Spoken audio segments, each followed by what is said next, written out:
আসসালামু আলাইকুম। সবাই কেমন আছেন? আলহামদুলিল্লাহ, আমরা দুই ভাই ভালো আছি। সবাইকে জুমা মোবারক। সবাই ভালো থাকুন, সুস্থ থাকুন। ভাইয়ার অফিস খোলা, ভাইয়া অলরেডি অফিসে চলে গেছে। সেজন্য এখন আমি রান্না করব। দুপুরে টমেটো দিয়ে চিংড়ি মাছ বোনা করব। সেজন্য চিংড়ি মাছগুলো আমি বরফ ছাড়ার জন্য দিয়ে দিছি, ফ্রিজে ছিল।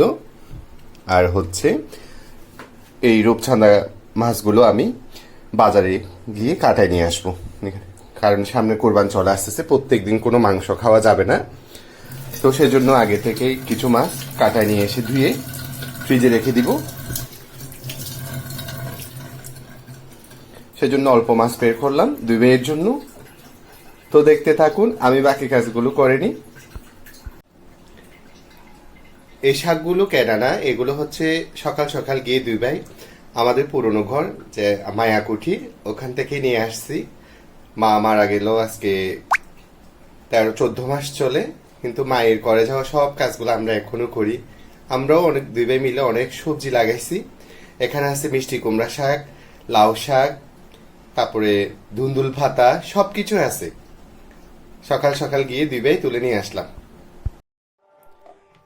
সব চিংড়ি মাছগুলো ভালোভাবে কেটে ধুয়ে আমি ফ্রিজে রেখে রাখছি। আর 2 ভাইয়ের জন্য অল্প করে এখন টমেটো দিয়ে রান্না করব। আর হচ্ছে শাকগুলো আমি কেটে বেছে ধুয়ে পানি ছাড়তে দিছি। আর এদিকে মুসুর ডাল ভিজিয়ে রাখছি। চিংড়ি মাছগুলো একটু তেলে ভেজে নিব আগে, সেজন্য আমি কড়াইতে তেল দিয়ে দিছি। এবার একে একে চিংড়ি মাছগুলো দিয়ে দিচ্ছি। বিসমিল্লাহ।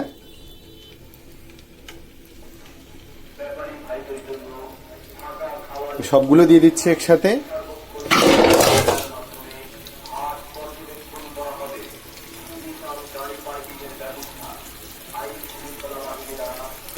এক পাশ হয়ে যাক, তারপর আমি অপর পাশ উল্টিয়ে দিব। আমার মাছগুলো ভাজা হয়ে গেছে, এবার তুলে নিব। এরপর একই তেলে আমি পেঁয়াজ রসুন কাঁচামরিচ দিয়ে নিব।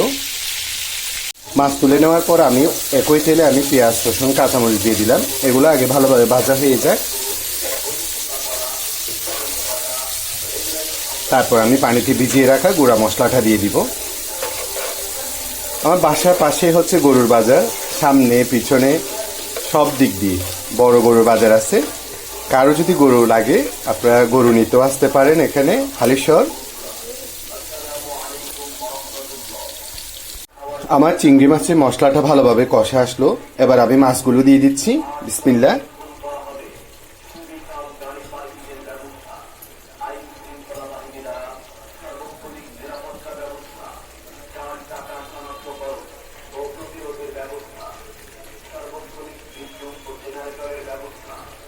এবার টমেটোগুলো দিয়ে দিব।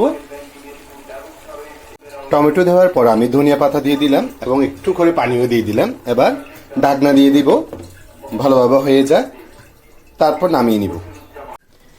এদিকে আমি মসুর ডাল দিয়ে শাক রান্না করার জন্য আমি একটা পাতিল নিয়ে নিলাম। পাতিলে মসুর ডাল, পেঁয়াজ রসুন কাঁচামরিচ, একটু হলুদের গুঁড়া, একটু মরিচের গুঁড়া, একটু লবণ আর সয়াবিন তেল দিয়ে কিছুক্ষণ মেখে রাখছি। এবার ভালোভাবে মেখে চুলায় ডাল ফোটাতে বসাই দিব। এরপর আমি ডাল ফুটে যাওয়ার পর শাকগুলো দিয়ে দিব।